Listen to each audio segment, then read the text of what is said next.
오가는 사향계로 전기는 무르익고. 주유는 공명을 끌다시피 자기 장막 안으로 맞아들인 뒤 술상을 차려오게 했다. 마주 앉아 함께 마시는 품이 그 어느 때보다 은근했다. 몇 순배 술이 돈 뒤 주유가 먼저 입을 열었다. 어제 우리 주공께서 사람을 보내 빨리 군사를 내라고 재촉하시었소. 그러나 이 유는 아직 좋은 계책을 마련치 못해 걱정유에다. 바라건대 선생께서 좋은 가르침을 내려주시오. 말은 간절하나 그 뒤에는 무언가를 감춰두고 있는 듯한 느낌이 들었다. 얼른 그것을 짐작한 공명은 바로 대답하지 않고 변죽부터 올려보았다. 양은 물가에 자갈들 만큼이나 흔하고 변변치 못한 재주를 가졌을 뿐입니다. 제게 무슨 묘계가 있겠습니까?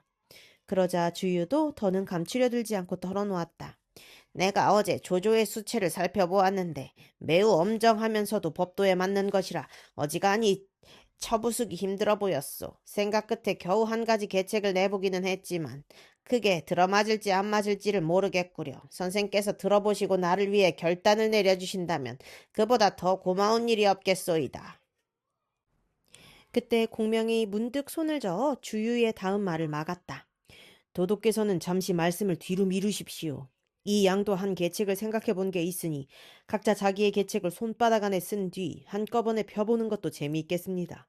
그래서 우리 두 사람의 계책이 같은지 같지 않은지를 먼저 알아본 뒤 의논을 해나가도 늦지 않을 것입니다. 공명은 이미 주유가 무엇을 생각하고 있는지를 짐작했으나 그걸 말해 다시 주유의 시기와 경계를 사게 되는 게 싫어 그렇게 말했다. 공명의 재주에 감복해 도움을 구하고는 있지만 아랫사람처럼 그로부터 가르침을 받게 되는 게 떨떠름하던 주유는 그 말에 기꺼이 따랐다. 만약 둘의 계책이 같다면 자신도 공명에 못지않은 재주를 가진 셈이 되고 서로 다르다 할지라도 그때 가서 둘을 견주어 보며 보다 나은 계책을 끌어낼 수도 있을 것이기 때문이었다. 붓과 벼루를 가져오너라. 주유는 그렇게 영을 내리고 붓과 벼루가 오자 자신이 먼저 손바닥에 무언가를 썼다. 공명도 주유가 밀어준 붓을 들어 자신의 손바닥 안에 글씨 한자를 썼다. 자, 이제는 가까이 오시오. 손바닥에 쓰여진 글자를 나와 한번 맞추어 봅시다. 공명이 붓을 놓기가 바쁘게 주유가 공명 앞으로 주먹을 내밀며 재촉했다. 공명도 말없이 주먹을 내밀었다가 주유와 함께 뒤집어 폈다. 서로의 손바닥에 쓰여진 글자를 본 공명과 주유는 누가 먼저랄 것도 없이 호쾌한 웃음을 터뜨렸다. 주유의 손바닥에도 공명의 손바닥에도 다 같이 불이란 글자가 씌어 있었다. 이렇게 우리 두 사람의 뜻이 같으니 이제는 더 의심할 게 없어졌소. 처음에 생각한 대로 계책을 시행하리다. 다만 선생께서는 행여라도 이 일이 밖에 새어나게 해서는 아니되요. 자신의 계책이 공명의 계책에 진배 없다는 것에 기운을 얻은 주유가 문득 공명에게 그렇게 다짐을 두었다. 공명도 선선히 고개를 끄덕이며 말했다. 동우와 우리 유황숙 두 집안의 명운이 걸린 일인데 제가 어찌 함부로 밖에다 누설하고 다니겠습니까? 제 생각에는 조조가 비록 두 번이나 우리 계책에 당하기는 해도 아직 이번 계책까지는 대비하지 못하고 있을 것입니다.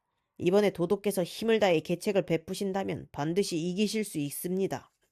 그렇게 되니 두 사람의 술자리는 거의 처음으로 가슴속에 따로 감춘 것이 없는 화기애애한 것이 되었다. 이윽고 술자리가 끝나자 두 사람은 각기 처소로 돌아갔다. 그러나 처음부터 끝까지 단 둘만의 술자리여서 동호회 장수들은 아무도 공명과 주유가 무슨 의논을 했는지 몰랐다. 이때 조조는 귀한 화살을 15륙만 개나 하루아침에 어이없이 잃어버려 기분이 울적해 있었다. 수전일수록 화살이 많이 드는데 오히려 자기의 화살을 덜어 적에게 더해준 꼴이 되었으니 그럴 법도 했다. 순유가 그런 조조를 위로하려는 듯이나 한 개교를 올렸다.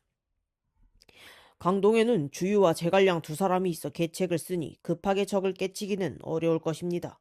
사람을 뽑아 강동으로 보내 거짓으로 항복하게 해보는 게 어떻겠습니까? 그 사람이 간첩이 되어 안에서 호응하며 그쪽 소식을 소상히 알려주면 머지않아 적을 도모할 수 있는 길이 날 것입니다. 곧 거짓으로 항복하는 계책을 쓰자는 것이었다. 조조가 잠깐 생각에 잠겼다가 고개를 끄덕이며 말했다. 그 말이 내 뜻과 같네. 그대 생각에는 우리 편 중에서 누가 그 계책을 맡아 해낼 수 있다고 생각하는가? 채모는 죽었으나 그와 함께 우리에게 항복해왔던 채씨 일족들은 아직도 우리 편 군중에 남아 있습니다. 그 중에서도 채모에 가까운 족제되는 채중과 채화가 있는데 지금 둘 다 부장입니다. 승상께서 그들을 불러 은혜로 어루만져 주신 뒤에 거짓으로 동호에 항복하도록 해보시지요. 채모가 억울하게 죽은 것은 동호에게도 잘 알려져 있어 그 피부치들이 항복해 간다면 그쪽에서도 거짓이라고 의심하지는 않을 것입니다. 조조가 들어보니 그럴듯했다. 이에 순유의 계교를 따르기로 하고 그날 밤 채중과 채화를 남몰래 자신의 군막으로 불러들였다. 너희 두 사람은 군사 몇 명을 데리고 강동으로 가 거짓으로 항복을 하고 그곳에 특별한 움직임이 있거든 사람을 보내 이쪽에다 알리도록 하라. 일이 뜻대로 이루어지는 날에는 크게 상을 내릴 것이니 두 마음을 먹어서는 아니 된다. 조조가 좋은 낯빛과 부드러운 목소리로 불려온 둘에게 일렀다. 그러자 두 사람이 입을 모아 대답했다. 우리 두 사람이 아내와 자식이 모두 형주에 있는데 어찌 감히 두 마음을 먹을 수 있겠습니까? 승상께서는 부디 저희를 믿어주십시오. 반드시 주유와 제갈량의 목을 베어 승상의 발 아래로 갖다 바치겠습니다. 조조보다 한술 더 떠 어림없는 욕심까지 부렸다. 그러나 얼른 보아서도 두 사람의 태도만은 진정에서 우러난 듯했다. 이에 조조는 몹시 기뻐하며 두 사람에게 무거운 상을 내리고 동호를 상대로 한 사항계를 맡겼다. 조조로부터 강동에 가서 해야 할 일과 지켜야 할 행동 따위를 자세히 일러받은 채중과 채화는 다음날 일찍 조조의 군중을 떠났다. 500군사와 몇 척의 배를 이끌고 항복하러 온 것처럼 꾸며 강동으로 건너가기 위함이었다. 마침 날은 맑고 바람도 알맞아 두 사람이 이끈 배와 군사는 곧 동호군의 진체가 있는 강의 남쪽 언덕에 이르렀다. 이때 주유는 아직도 자신의 속마음은 접어둔 채 여럿을 불러놓고 군사를 내어 조조와 싸울 일을 의논하고 있었다. 달리 좋은 계책이 나오기를 기다린다기보다는 은밀하게 자신의 계책을 진행시키기 위해 건성으로 해보는 의논이었다. 여러 장수들이 나름대로 의견을 내놓고 있는데 호련 강 언덕을 지키던 군사들이 와서 알렸다. 강북에서 군사를 태운 배 몇 척이 이르러 도독을 뵙자고 합니다. 누가 이끌고 온 군사와 배라더냐?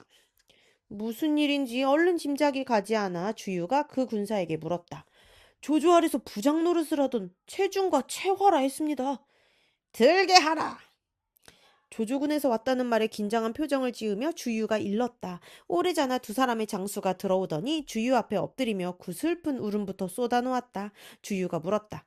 너희들은 누구냐? 저희들은 조조군의 수군 도독을 지내다 죽은 채모의 아우들입니다. 여기는 어떻게 왔느냐? 채모의 아우들이란 말만으로도 그들의 온 뜻이 대강 짐작가지 않는 바는 아니었으나 주유가 짐짓 그렇게 물었다. 두 사람은 더욱 슬피 울며 대답했다. 저희들의 형 채모는 아무 죄 없이 조조 그 역정놈에게 죽었습니다.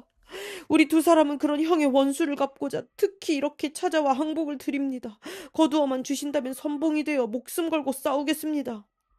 겉만 보면 투항에 온 까닭도 그럴듯했고 말투와 표정도 진정이 담긴 것 같았다. 채모가 억울하게 죽었다는 것은 오히려 주유가 더 잘 알고 있었고 그들의 울음도 아우된 처지에서는 당연했다. 하지만 보기에 따라서는 그들의 말과 행동에 과장되고 서두르는 듯한 감도 없지 않았다. 그런데도 주유는 그걸 전혀 느끼지 못하는 사람 같았다. 크게 기뻐하며 채중과 채화를 받아들이고 무거운 상을 내렸다. 그리고 두 사람이 원하는 대로 감령과 더불어 동호의 선봉을 맡게 했다. 채중과 채화는 주유가 자기들의 거짓 항복에 속은 것이라 생각했다. 계책이 들어맞은 것을 기뻐하며 주유에게 절하여 고마움을 나타냈다. 그러나 그게 아니었다. 주유는 두 사람과 함께 있게 된 감령을 가만히 불러 말했다. 채중과 채화는 가솔들을 데려오지 않은 것으로 보아 정말로 항복해온 것은 아니다. 아마도 조조가 시켜 거짓으로 항복하고 간세가 되어 우리의 허실을 저쪽에 알려주려고 왔을 것이다. 나는 오히려 조조의 그 같은 계책을 거꾸로 이용하는 계책을 쓰겠다. 그 두 사람을 통해 조조가 우리 편의 소식을 듣게 해두면 필요한 때는 그릇된 소식을 흘려 조조를 크게 낭패시킬 수도 있을 것이다. 그대는 겉으로는 저들을 은근하게 돼야 돼. 속으로는 언제나 방비를 게을리 하지 말라. 때가 와서 조조를 치러 가는 날은 먼저 저들을 죽여 그 목으로 군기 앞에 제사 지낼 것이니 조금이라도 어긋남이 있어서는 아니 된다. 조조가 체중과 체화를 앞세웠으려는 사한계를 처음부터 끝까지 꿰뚫어보고 하는 말이었다.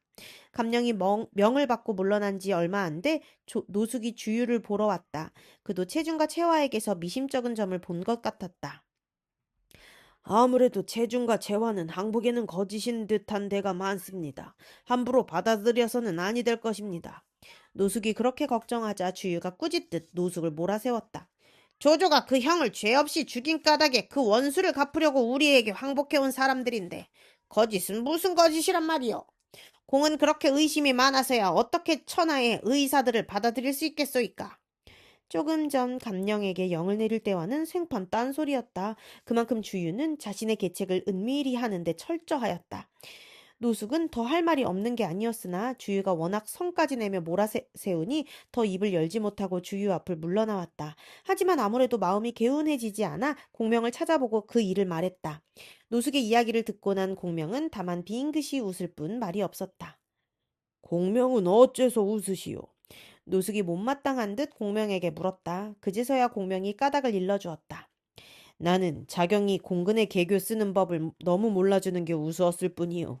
대강이 넓고 멀어 세작이 오가기 너무 어려우니 조조가 체중과 체화를 거짓으로 항복시켜 우리 군중의 일을 엿들으려 한 게 아니겠소. 그런데 지금 공근은 그 같은 조조의 계책을 이용하려 하고 있소. 이곳의 소식을 꼭 조조에게 알려야 할 필요가 있을 때를 위해 길을 열어두려고 체중과 체화에게 속은 채 하고 있는 것이오. 싸움하는 마당에서는 속임수도 꺼리지 않는다란 말이 있지 않소이까. 공근의 꾀가 옳소. 그 말을 들으니 노숙도 비로소 느껴지는 게 있었다. 자기에게까지 주유가 숨기는 게 섭섭하기는 하지만 이해하려고 들면 이해하지 못할 일도 아니었다. 공명과 노숙이 주유의 일로 얘기를 주고받는 그 시간 주유는 체중과 체화의 일로 생각에 잠겨 있었다. 자신 앞에 나타난 것은 그다지 쓸모있어 보이지도 않는 그들 둘이었지만 주유는 그 뒤에서 조조란 거인의 움직임을 느꼈다. 한동안 앉아 지키기만 하던 조조가 스스로 움직이기 시작했다는 것은 동호와 주유 자신의 운명을 판가름 낼 결전의 날이 조금씩 가까워 오고 있다는 조짐으로 보였다. 말할 것도 없이 주유 쪽에서도 대비가 전혀 없는 것은 아니었다. 장수들의 결의와 믿음은 굳고 군사들의 사기도 그 어느 때보다 더 높았다. 결전에 대비한 전략도 대강은 미리 머릿속에 구성되어 있었다. 하지만 아직 막연한 것은 그 전략을 실제적인 승리로 바꿀 수 있는 구체적인 상황의 전개였다. 아무리 훌륭한 전략이라도 그때그때 살아 움직이는 상황과 정확하고도 적절하게 부합되지 못하면 의미가 없다. 따라서 승리를 확보하기 위해서는 그때그때의 상황을 주도하여 전략이 그 최대의 효능을 드러내도록 이끌어가야 한다. 그런데 주유에게는 아직 그 방안이 마련되어 있지 못했다. 체중과 체화의 거짓 항복이 오히려 한 계기를 가져다 준 것 같기는 하지만 그것을 어떻게 활용할 것인가에 대해서는 무엇 하나 뚜렷하게 정해진 방책이 없었다. 황계가 불쑥 주유의 장막으로 찾아든 것은 주유가 거기에 대한 생각으로 밤 깊도록 잠들지 못하고 앉아있을 때였다. 아무도 딸리지 않고 그것도 밤이 깊기를 기다려 찾아온 것으로 보아 무슨 은밀한 의논거리가 있는 듯했다. 주유는 그런 황계가 까닭없이 반가워 자리를 권하고 말했다. 공보께서 밤늦게 저를 찾아오신 걸 보니 틀림없이 조조를 깨칠 좋은 계책이 있으신 모양입니다. 그런 게 있으면 부디 내게도 좀 들려주십시오. 그러자 황계는 무장답게 말을 쓸데없이 느리지 않고 바로 털어놓았다. 적은 군사가 많고 우리는 적으니 서로 오래 대치하고 있는 것은 옳지 못하오. 어째서 불을 써서 한번 공격해보지 않으시오. 불을 쓰자고요. 누가 그런 계책을 공께 일러줍디까. 화공법을 쓰자는 말에 주유가 깜짝 놀라 물었다. 황계가 실쭉해진 얼굴로 대답했다. 내 스스로 낸 것이지 누구에게서 가르침을 받은 게 아니외다. 혹시 말이 새어나가 황계까지 자기의 중심되는 계책을 주워듣게 된 게 아닌가 걱정했던 주유는 그 같은 황계의 대답에 비로소 마음을 놓았다. 그 대신 황계가 거기까지 생각이 미쳤다는 게 새삼 놀라워 그의 늙어가는 얼굴을 바라보았다. 손견 때부터 손씨를 섬겨온 노장. 어렸을 적 주유는 손책과 더불어 그에게서 칼쓰기를 배운 적도 있었다. 손견을 위해 목숨을 돌보지 않고 싸움터를 누볐고 손견이 죽은 뒤에는 그 아들 손책을 도와 강동의 터를 잡게 했으며 다시 손책이 죽자 이번에는 그 아우 손관을 위해 일해왔다. 주유는 그런 황계의 충성을 높이 치기는 해도 그 무렵에는 어쩔 수 없이 몸은 늙고 머리는 굳어가는 장수로 보고 있었다. 그저 공에 있는 원로로서 공경하며 대할 뿐 장수로서는 이미 한창 때를 넘긴 이로만 여겼는데 그 밤에 다시 보니 그게 아니었다. 눈빛은 무언가 알지 못할 결의로 번뜩였으며 시들어가는 줄만 알았던 근육도 어떤 투지 같은 것으로 팽팽하여 부풀어 있었다. 그 같은 황계의 새로운 면모를 발견하자 문득 주유의 머릿속을 섬광처럼 스쳐가는 생각이 있었다. 그리고 그 생각은 오래전부터 머릿속에 자리 잡고 있던 막연한 구상과 더불어 처음과 끝이 가지런한 한 계책으로 어우러졌다. 거기서 주유는 이상한 열기로 목소리까지 떨며 황계에게로 다가앉았다. 화공법은 바로 제가 오래전부터 생각해온 것입니다. 그 때문에 체중과 체화가 거짓으로 항복해온 줄 알면서도 받아들여 우리 편 소식을 전할 수 있도록 해두었습니다. 화공법을 쓰려면 우리 중에 누군가가 방해받음 없이 조조군에 가까이 다가갈 수 있어야 합니다. 또 그러기 위해서는 우리 쪽에서도 거짓으로 항복해야 하는데 그때 조조를 믿게 하는 길은 체중과 체화를 통하는 수밖에 없는 까닭입니다. 다만 한스러운 것은 아직도 거짓으로 항복하는 계책을 쓸 마땅한 사람을 찾지 못한 일입니다. 그렇다면 내가 나서서 한번 그 계책 사한계를 맡아보겠소. 주유가 은근히 기다린 대로 황계는 미처 주유의 말이 다 끝나기도 전에 주먹을 불끈 쥐고 소리치며 나섰다. 그러나 주유는 짐짓 고개를 가로저었다. 그건 아니 됩니다. 저쪽이 항복을 믿게 하려면 먼저 이쪽에서 그만한 고초를 겪은 뒤에 가야 될 것입니다. 장군께서는 이 나라의 어른 되시는 분으로서 몸도 젊은이들 같지 않으신 터에 어찌 그 같은 고초를 겪어내시겠습니까? 거짓 항복을 상대편에 믿게 하기 위해 먼저 제사를 괴롭히는 계책을 쓸 작정으로 있는 주유로서는 마땅히 해야 할 말이기도 했다. 황계는 주유의 말을 듣고도 뜻을 바꾸려 하지 않았다. 오히려 앞서보다 한층 격앙되어 자기를 보내줄 것을 고집했다. 나는 3대에 걸쳐 손씨네에 두터운 은혜를 입은 사람이외다. 설령 간과 뇌를 땅에 쏟고 죽게 된다 해도 누구를 원망하거나 후회하는 일은 없을 것이요. 처음에는 자기가 도맡아 치러야 할 싸움과 그 싸움에서 이기기 위한 계책에만 마음이 쏠려 있던 주유였으나 황계가 그렇게 나오니 절로 감동이 되지 않을 수 없었다. 벌떡 자리에서 일어나 황계에게 절하며 거짓 없는 마음으로 감사를 올렸다. 장군께서 이 고육계를 맡아주신다면 실로 강동 백성들에게 그보다 더한 다행이 없겠습니다. 나 또한 죽어도 아무런 원망이 없을 것이외다. 황계도 마주 절하며 그렇게 말하고는 조용히 주유의 장막을 물러났다. 그 다음 날이었다. 주유는 북을 울려 여러 장수들을 모두 불러 모았다. 동호의 장수는 아니지만 공명도 불려나가 자리를 차지하고 앉았다. 주유가 여럿 앞에 나서더니 그 어느 때보다 엄숙한 목소리로 영을 내렸다. 조조는 100만이나 되는 대군을 이끌고 와 300리에 이르는 진체를 벌이고 있다. 하루 싸움으로 깨뜨려낼 수 있는 상대가 아니다. 이제 도독으로서 군령을 내리는 바. 모든 장수들은 각기 이끄는 부대에 석 달치 말먹이 풀과 군량을 마련하고 적과 맞서도록 하라. 전날 마침 진병을 재촉하는 손건의 전갈이 주유에게 이른 터였다. 그걸 알고 있는 장수들에게는 주유의 그 같은 군령이 좀 엉뚱하게 들렸다. 아니나 다를까 미처 주유의 말이 끝나기도 전에 한 장수가 일어나 볼멘 소리를 했다. 석 달치 아니라 30달치 말먹이 풀과 군량을 마련한다 해도 일이 제대로 될 것 같지는 않소. 만일 이달 안으로 조조군을 깨뜨려 낼 수 있을 것 같으면 빨리 싸워 깨뜨려 버리는 게 나을 것이오. 그러나 이달 안으로 그렇게 할 수 없을 것 같으면 그것은 영영 조조를 깨뜨릴 수 없다는 뜻과 같으니 차라리 장자포의 말대로 갑옷을 벗은 뒤 창을 거꾸로 잡고 북쪽을 향해 엎드려 항복하는 길밖에 없소이다. 주유의 영이 못마땅한 장수들에게도 지나치다 쉽게 맞받은 것은 다름 아닌 황계였다.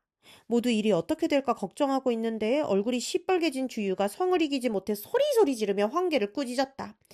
나는 주공의 명을 받들어 군사를 이끌고 조조를 쳐부수러 왔거늘 어찌 감히 항복을 다시 말하느냐?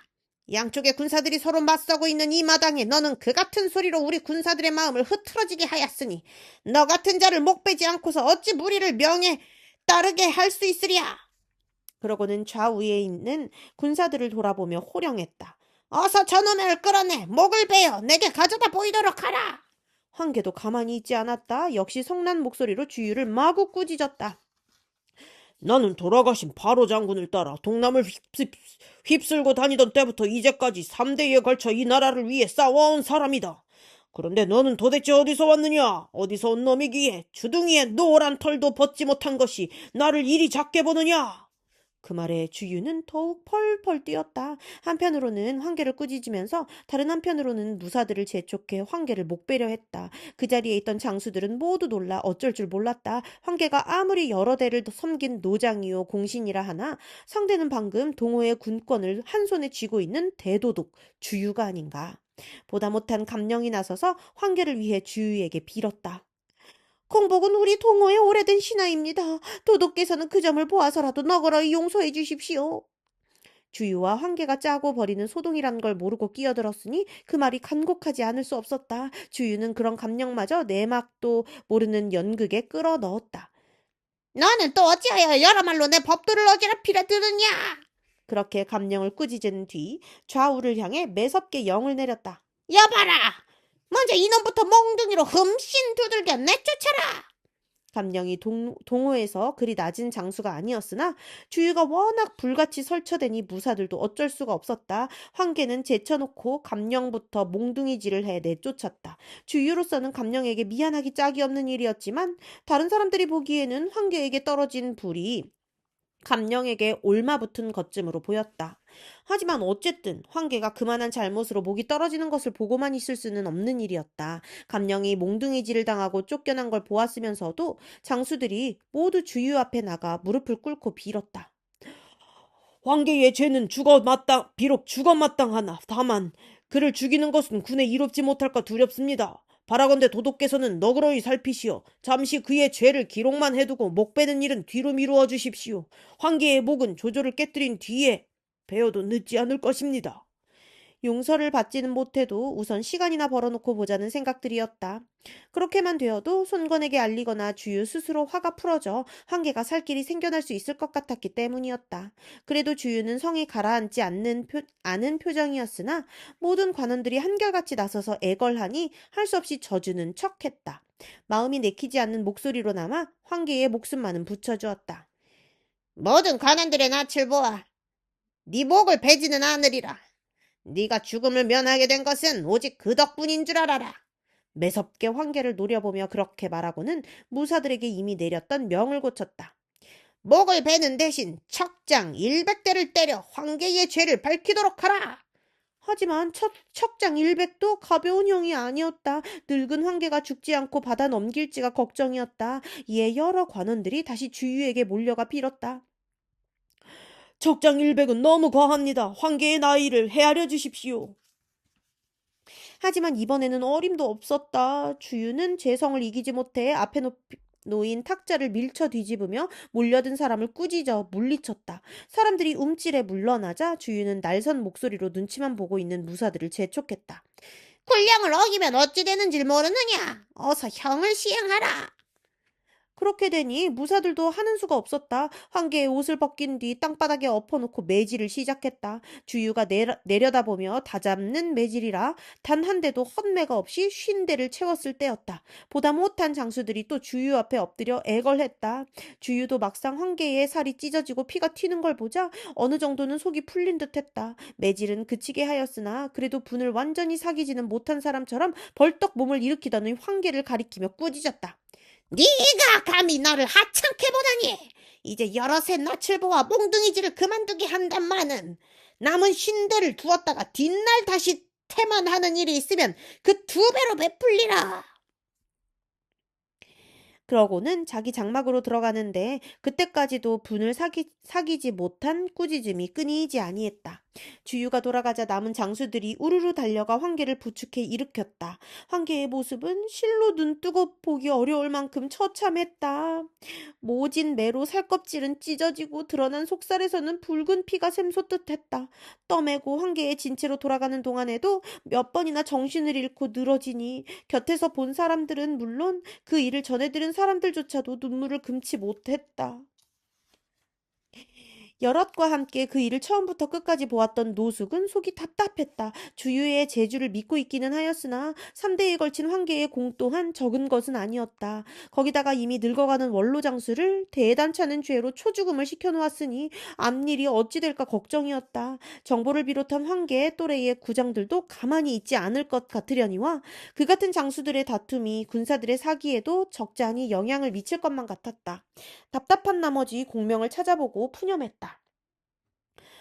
오늘 공근이 성나 황계를 꾸짖을 때 우리는 모두가 그의 아랫사람이 된 처지라 감히 맞대놓고 다그쳐 말리지 못했습니다. 하지만 선생은 손님 된 처지로서 어찌 소매에 두 손을 찌르신 채 구경만 하고 계셨습니까? 선생께서 한마디만 해주었어도 황계가 그 지경에 이르지는 않았을 것입니다. 그 말을 들은 공명이 빙긋 웃으며 말했다. 자경께서는 나를 속이려 하시오. 이 숙과 선생은 함께 강을 건너온 이래 한 번도 서로 속인 적이 없는데 그게 무슨 말씀이십니까? 노숙이 알 수 없다는 듯한 눈길로 공명을 살피며 되물었다. 공명은 그제서야 깨우쳐 주듯 말했다. 자경께서는 어찌 오늘 공근이 짐짓 모질게 황계를 때리도록 한 게 바로 그의 계책인 줄 모르시오. 그런데도 나더러 공근을 말리라고 권하신단 말씀이오. 그 말을 듣고 보니 노숙도 문득 깨달아지는 게 있었다. 자신의 헤아림이 모자란 것을 속으로 부끄러워하며 말을 잇고 있는데 공명이 다시 주위의 속셈을 넌지시 풀이해 주었다. 고유께같이 힘든 계책이 아니고서야 어찌 조조같이 꽤 많은 인물을 속일 수 있겠소이까. 오늘 한 일은 반드시 황계로 하여금 조조에게 의심받지 않고 거짓 항복을 할 수 있도록 공근이 일부러 꾸민 것이오. 우리 진중에 역시 거짓으로 항복해 와 있는 체중과 체화가 이 일을 조조에게 알린다면 아무리 조조라 해도 어찌 믿지 않을 수 있겠소. 하지만 자경께서는 결코 내가 그 같은 계책을 미리 알고 있더라고 공근에게 말하지 마시오. 다만 나 또한 도독을 마음속으로 원망하고 있다고만 해주시면 고맙겠소. 몇 번이나 겪어 주유의 성격을 잘 알고 있는 노숙은 그 같은 공명의 당부에 고개를 끄덕였다. 그러나 주유가 정말로 그런 계책을 품고서 한 일인지가 궁금했다. 이에 공명과 헤어지기 바쁘게 주유를 찾아보았다. 주유는 노숙이 찾아가자 대뜸 그를 장막 안 깊숙한 곳으로 맞아들였다. 낮과는 달리 부드러운 얼굴이었다. 노숙이 아무것도 모르는 채 물었다. 오늘 도독께서는 어찌하여 그토록 모질게 황계를 꾸짖으셨습니까? 모든 장수들이 그렇게 나를 원망하고 있습니까? 주유가 대답 대신 되물었다. 노숙은 여전히 치치미를 떼며 대답했다. 다 그런지는 모르지만 어쨌든 마음속으로 걱정하고 있는 이가 많습니다. 공명은 어떻게 생각하는 것 같았소? 그 사람도 도독께서 너무 박정하게 하셨다고 원망하고 있었습니다. 그제야 주유가 껄껄 웃으며 중얼거렸다. 이번에는 그도 속일 수 있었구나. 그게 무슨 말씀입니까? 노숙이 여전히 십치미를 떼며 물었다. 주유가 비로소 은근히 뽐내는 듯한 말투로 털어놓았다. 오늘 한계를 아프게 때린 것은 실은 모두가 계책이외다. 나는 그를 조조에게 거짓 항복시키기 위해 먼저 고육괴를 베푼 것이요. 그렇게 하여 조조를 속이기만 하면 불로 공격하여 이길 길이 날 것이기 때문이요. 바로 공명이 말한 그대로였다. 노숙은 속으로 다시 한번 공명의 귀신 같은 헤아림에 감탄했지만 겉으로는 드러내지 않았다. 주유가 또 공명을 죽이려 들까봐 걱정이 된 까닭이었다. 한편 황계는 자기 진중으로 돌아가자마자 알아두었다. 목숨을 건진 게 다행이라 싶을 만큼 심한 상처였으나 그보다 더 아픈 것은 마음인 듯 싶었다. 여러 장수가 번갈아 찾아보고 좋은 말로 위로했지만 황계는 길게 탄식할 뿐 입을 떼려 하지 않았다. 그런데 감택이 찾아보러 왔을 때였다. 황계는 문득 좌우를 꾸짖어 물리치고 감택만 병상 곁으로 불러들였다. 비록 벼슬자리는 그리 높지 않았으나 감택은 황계와는 특히 가까운 사이였다. 단둘이 남게 되자 감택이 먼저 물었다. 장군께서는 전에 도덕과 원수진 일이 있습니까? 무언가 살피는 듯한 눈길이었다. 황계가 솔직하게 대답했다. 아니요, 그런 것은 없어. 그러자 감택이 문득 모든 걸 알았다는 듯 서슴없이 말했다. 그렇다면 오늘 공께서 받은 고초는 바로 고육계를 쓰기 위한 것이 아니었습니까? 그걸 어떻게 알았는가? 황계가 놀라 물었다. 감택이 차분하게 대답했다. 오늘 도도께서 하는 양을 보니 여덟 아홉은 짐작이 갔습니다. 그래도 혹시 해서 특별히 찾아와 물어본 것이지요. 그러자 비로소 마음을 놓고 황계는 숨김없이 털어놓았다. 나는 3대에 걸쳐 오후에 은혜를 입었으면서도 제대로 보답하지 못했기에 이제 그 계책을 올려 조조를 깨뜨리고자 하는 것일세. 따라서 비록 내 몸은 고초를 겪었으나 한될 것은 아무것도 없네. 다만 안타까운 것은 마음으로 깊이 믿을 만한 사람이 없다는 것이었는데 이제 공을 만나니 만 가지 걱정이 다 쓰러지는 듯하네. 공이 평소부터 가슴 가득 충의를 품고 있음은 내가 잘 아는 바라 서로 마음을 터놓고 얘기해보고 싶으이. 장군께서 제게 하시려는 말씀은 혹시 저를 시켜 조조에게 거짓으로 항복하는 글을 보내려 하심이 아닙니까? 감택이 얼른 황계의 뜻을 알아차리고 그렇게 말을 받았다. 감택의 자는 덕윤으로 회계의 산음 땅 사람이었다. 집이 가난한 중에도 배우기를 즐겨하여 매양 남의 책을 빌려다 읽었는데 한 번만 읽으면 잊는 법이 없었다. 거기다가 말솜씨가 좋고 담력이 있어 일찍부터 널리 이름을 얻었다. 손거는 그를 불러 모사로 썼는데 여러 장수들 중에서도 황계와 가장 친했다. 실로 내 뜻이 그러하네. 공이 한번 그 일을 해주겠는가? 감택의 사람됨을 잘 알고 있는 황계는 그의 물음에 더 말을 둘러대지 않고 바로 물었다. 감택이 흔연히 대답했다. 좋습니다. 제가 한번 해보지요. 황계는 감택의 재주와 말솜씨라면 틀림없이 일을 해낼 수 있을 것이라 여겼다. 이에 기쁨을 이기지 못해 몸에 아픔도 있고 병상에서 내려와 감택에게 절하며 고마움을 나타냈다. 대장부로 태어나서 나라를 위해 공을 세우고 큰 일을 이루지 못한다면 나무나 풀처럼 헛되이 죽어 썩는 것과 무엇이 다르겠습니까? 또 장군 같은 분께서도 이렇듯 몸을 내던져 주인의 은혜에 보답하려 하시는데 이 감택이 어찌 목숨을 아낄 수 있겠습니까?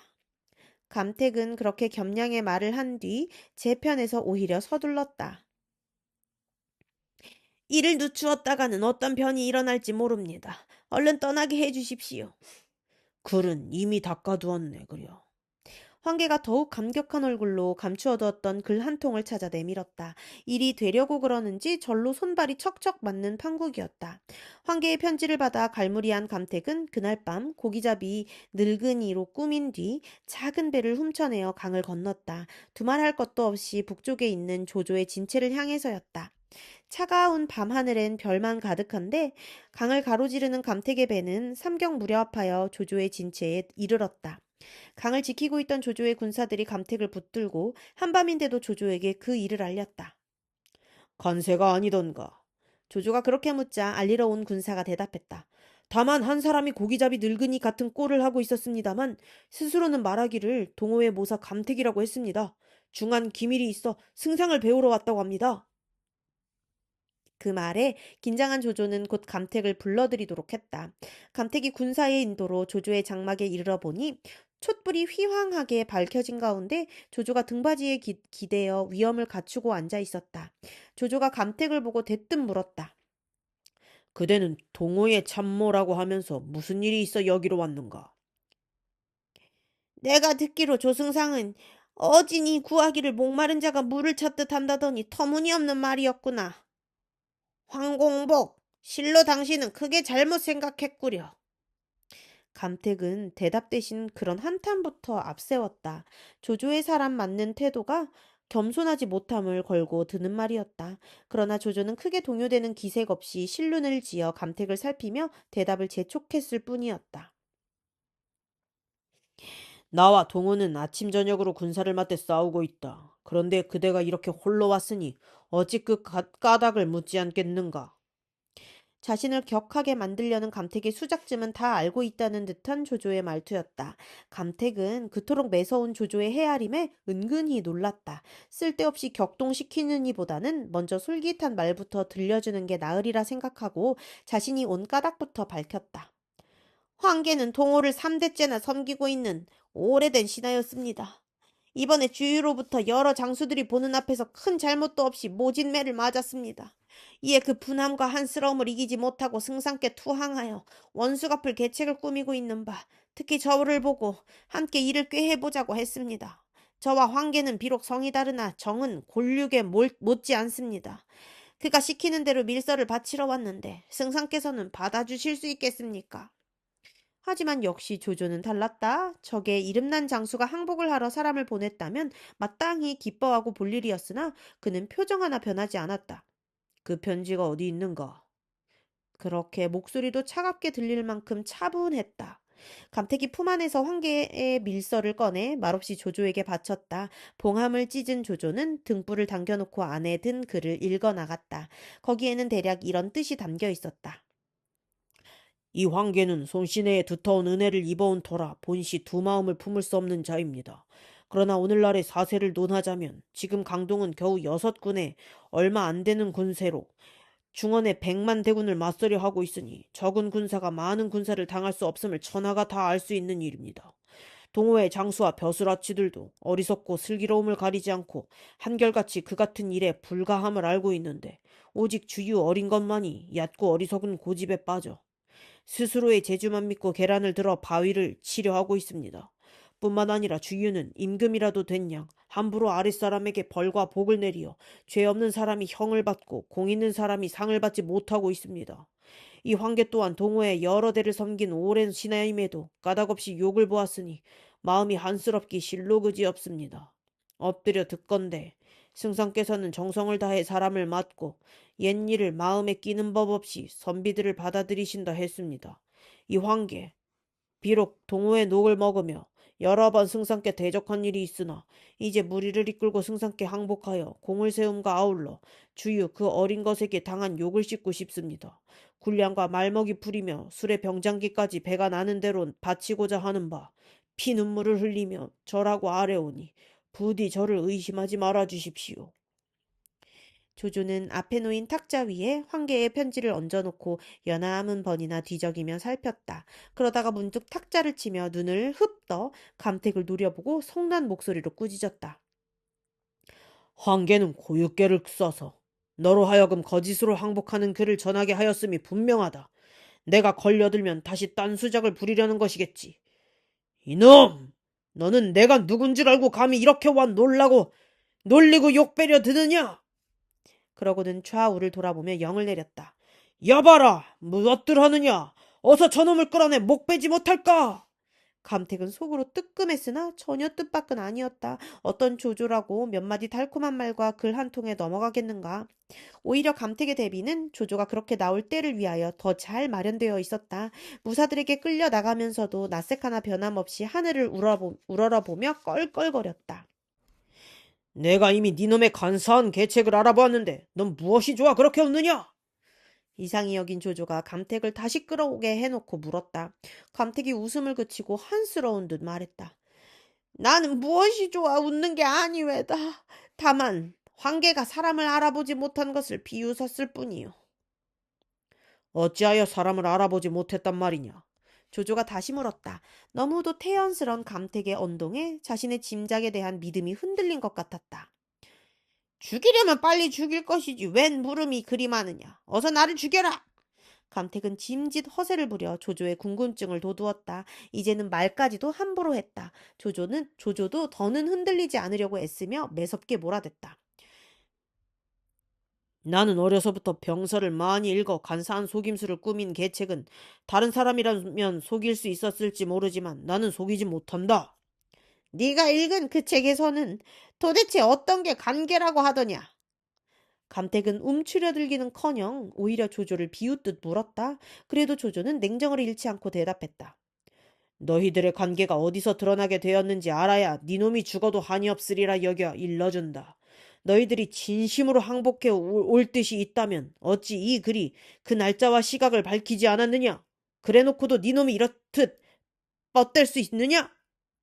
그 말을 듣자 감택이 문득 크게 웃은 뒤 어린아이 타이르듯 말했다. 너는 두려워할 줄도 모르고 병서 많이 읽은 것을 스스로 높이치고 있구나. 이 못 배운 고사. 차라리 군사를 거두어 돌아가라. 그렇지 않고 싸우다가는 반드시 주유에게 사로잡히고 말리라. 너 같은 것의 손에 욕되게 죽는 게 참으로 원통하구나. 배운 것이 없다니 그게 무슨 소리냐? 조조가 다시 발끈해서 물었다. 감택은 그런 조조를 더욱 심하게 건드렸다. 너는 꾀를 쓸 줄도 모를 뿐만 아니라 세상 일에 이치에조차 밟지 못하다. 어찌 배움이 있는 자라 할 수 있겠느냐? 너는 내 말에 어디가 들렸기에 그런 소리를 함부로 하느냐? 너는 어진이를 예로 대하지 않는데 내가 무엇 때문에 대답하겠느냐? 나는 다만 여기서 이대로 죽을 뿐이다. 감택이 끝내 그렇게 뻗대자 조조가 약간 기세를 누그러뜨렸다. 좋다. 만약 네 말이 이치에 합당하다면 나는 어진이로 대접하고 엎드려 맞아드리겠다. 어디 한번 말해보아라. 그러자 감택도 성난 표정을 지우고 앞서와는 달리 예까지 갖추어 대답했다. 승상께서는 주인을 저버리고 도둑질하는 데는 그때를 미리 정할 수 없다는 말도 듣지 못하셨소. 만약 이제 황제가 그 글에서 날짜를 정해 보냈다가 형세가 급하고 절박하게 틀어져 그대로 손을 쓰지 못하게 됐는데도 이쪽에서 그를 맞으러 나섰다가는 그대로 주유에게 우리 일이 들켜버릴 것이 아니겠소. 다만 때를 보아 재빨리 해치울 뿐 미리 날짜를 정해둘 수 없는 게 바로 이런 일이 왜다. 그런데 그 같은 이치를 따져보려고도 않고 죄 없는 사람을 죽이려고만 드니 배운 것 없는 잘한 소리를 듣게 된 것이요. 조조가 들어보니 한마디도 어김이 없는 소리였다. 이에 조조는 얼굴빛을 고치고 감택을 풀어주게 한 뒤 자리에서 내려와 죄를 빌었다. 내가 이를 제대로 살피지도 않고 높으신 분을 잘못 욕보인 것 같소. 창칼을 맞대고 있는 싸움터라 의심이 지나쳐 그리 된 것이니 부디 괴이적게 여기지 마시오. 저와 황계가 투항하려는 마음은 마치 어린아이가 부모를 바라고 달려올 때에 그것이나 다름없습니다. 어찌 속임수가 있을 수 있겠습니까? 이제라도 믿어주신다면 그만한 다행이 없겠습니다. 감택은 더욱 공손하게 대답했다. 조조는 크게 기뻤다. 딴 사람이 된 것처럼 밝고 부드러운 얼굴로 감택의 두 손을 잡으며 다짐했다. 만일 두 분께서 이번에 큰 공을 이루시기만 한다면 뒷날 두 분께서 받는 벼슬은 반드시 모든 사람의 윗자리가 될 것이오. 저희들은 벼슬이나 복록을 구해 승상께 온 것은 아닙니다. 오직 하늘의 뜻에 응하고 사람의 도리에 따르고자 할 뿐입니다. 감택이 더욱 능청을 떨었다. 조조는 술을 내어 그런 감택을 두텁게 대접했다. 오래전에 어떤 사람이 들어와 조조의 귓가에 대고 무언가를 수근거렸다. 듣고 있던 조조가 그 사람에게 말했다. 그 글을 가져오너라. 그러자 곧 그 사람이 밀서 한 통을 올렸다. 그걸 읽는 조조의 얼굴에는 기쁜 빛이 가득 떠올랐다. 하지만 그 순간이 바로 주유와의 사한계의 싸움에서 결정적으로 패하고 있는 순간이라는 것을 조조 자신은 모르고 있었다.